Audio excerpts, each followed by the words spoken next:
Welcome to the quick tutorial of pviapins.com. pviapins is a platform where you can buy or rent any country's phone number for verify any app. First we have to go pviapins.com and click the sign up button. If you have already an account, then simply log in your account, if not just register new account button. Fill the box with proper information and tap the create account button.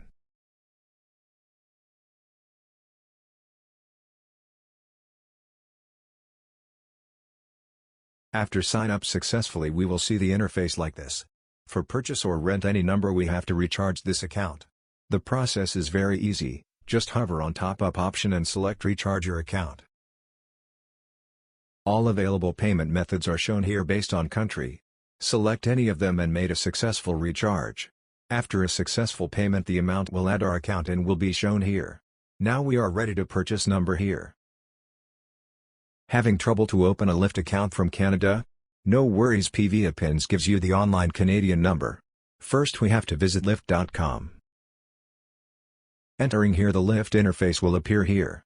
Simply hover on sign up and click on apply to drive option. A phone number is required to create a Lyft account.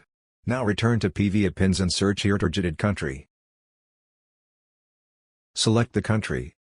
Type Lyft in the search box. We will see some available number with purchase cost. Select any number and wait a little bit. A phone number of selected country will be shown here. Copy this number and paste it here and click the submit button. If it needed verification, don't worry, the verification code will be shown here. Take this code and finish the verification procedure. You are almost done. Let's enjoy your journey with pviapins. Stay tuned for more updates.